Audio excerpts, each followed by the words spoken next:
Hello YouTube, it's Chris Harriet Pipes. How's everyone doing? I've had a really nice week. I've had a good couple of days at Bruno's where I've been learning how to do a transition, a shank transition to the stem on the French wheel, which is not easy when you first get into grips with it. So I need to do some practice on that.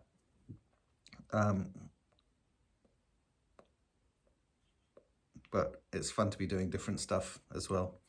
So what I'm talking about is the shank to the stem and making sure that it's a smooth fit and everything. And if you can do it on a French wheel, it's and be good at it, it's quicker than sort of filing and sanding by hand. So yeah.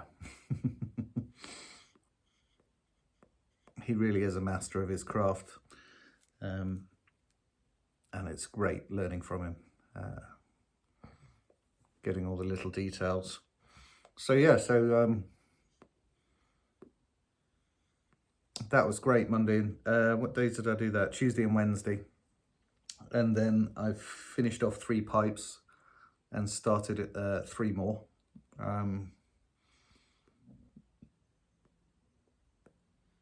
For myself, so I'll show them to you. Two of them are commissions, so they'll be going off Monday to their new owners, Marek in France, and Mark in the USA. So let's show you those in a sec. Sorry, I was enjoying the tobacco.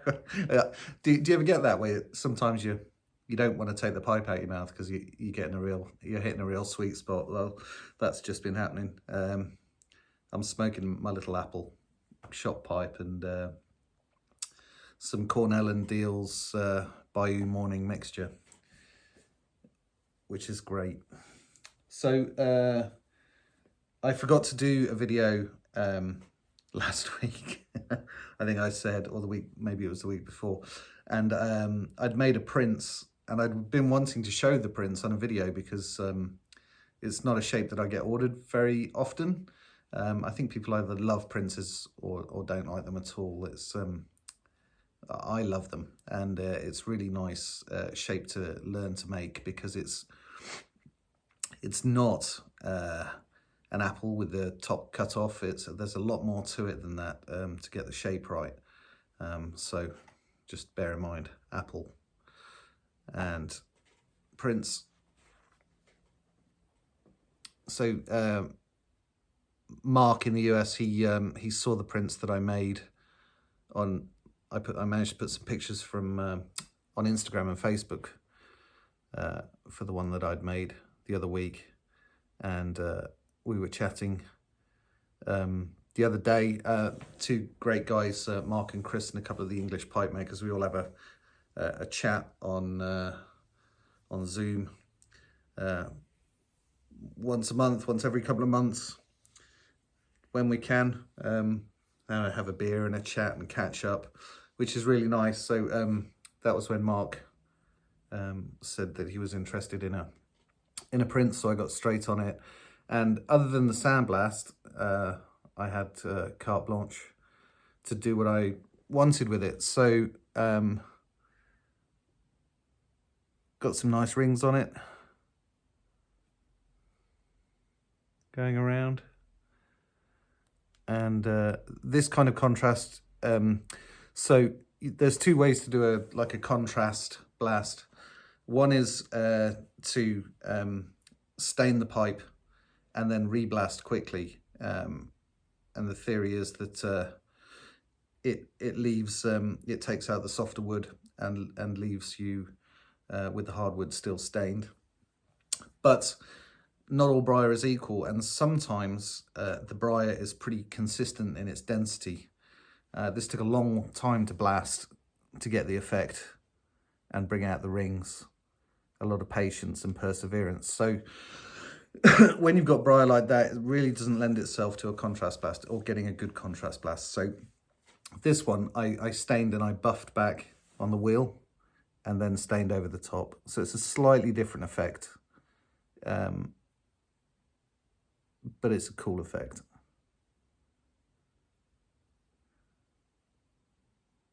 There we go.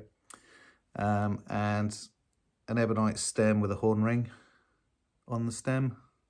Nice bit of horn. So that'll be going off to Mark.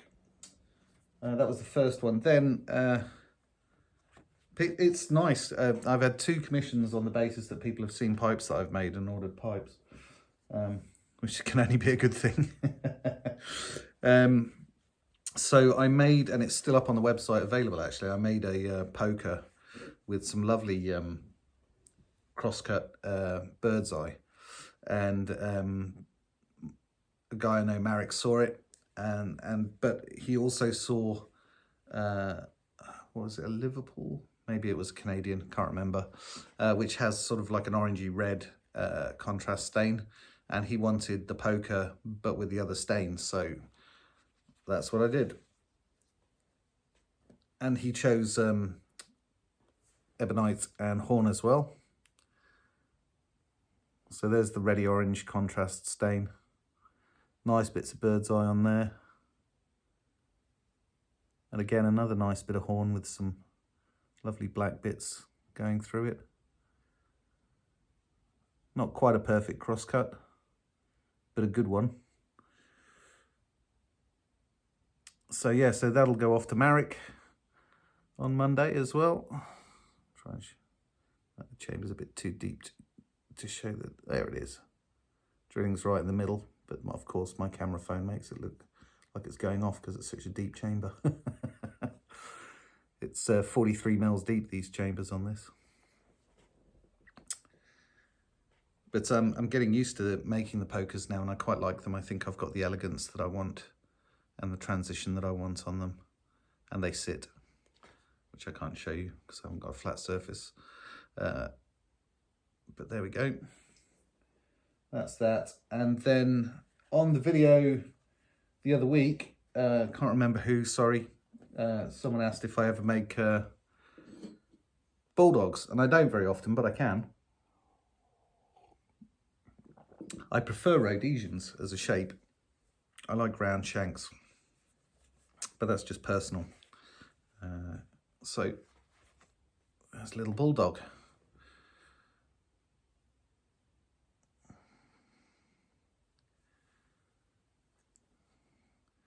And this pipe's available, so I'll get this up on the website.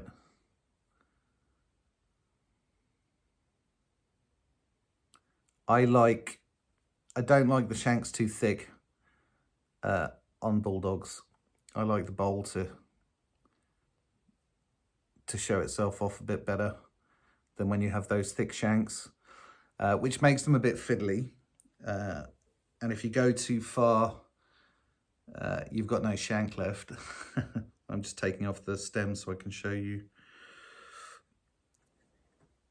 that it's all even all over. So I go slightly wider on the sides than I go on the vertical, and that's just my style on them.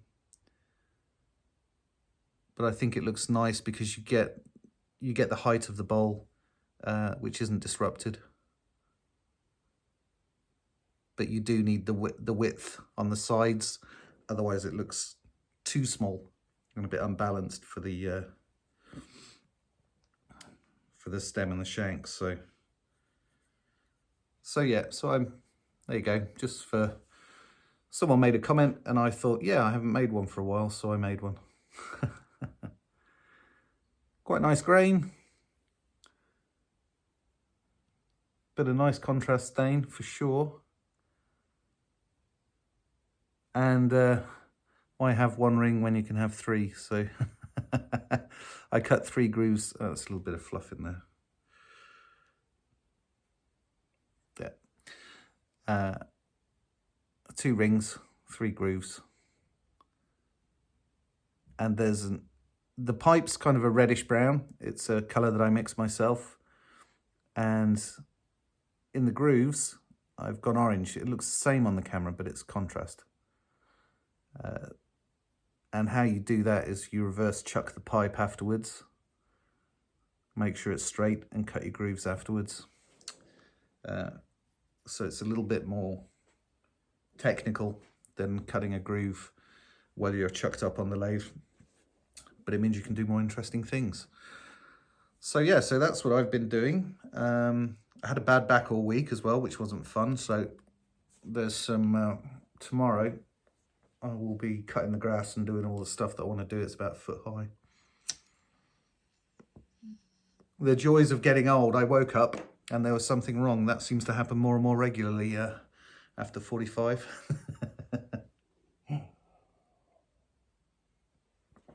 All good now though. So yeah, so what am I making?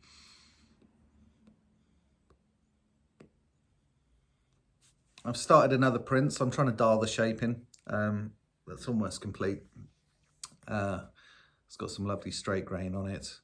I might save that for Chicago pipe show. I need to start, I know it's a way off, but I need to start getting some pipes together for that. So I'm going to try and get one a week that I save for Chicago and put 2 up on the website.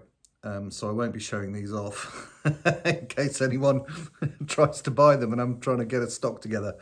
And then I'm also making, excuse me, and they'll be blasted, both of them, a Lovett and a long shank Dublin, because I haven't got one of those on the website at the minute. So that'll be this weekend's work, possibly Monday as well. And then I'm still waiting for a wheel that I've ordered from the machinist that I can put some heavy grit on to help with freehand shaping. So hopefully if that arrives next week, I will try my hand at some freehand pipes.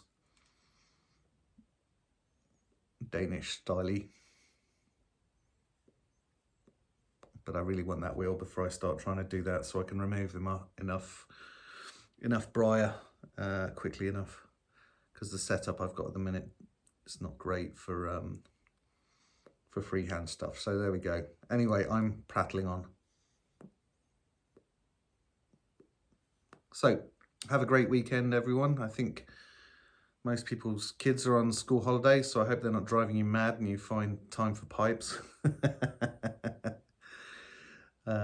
Yeah, all right then. All the best, everyone. Take care.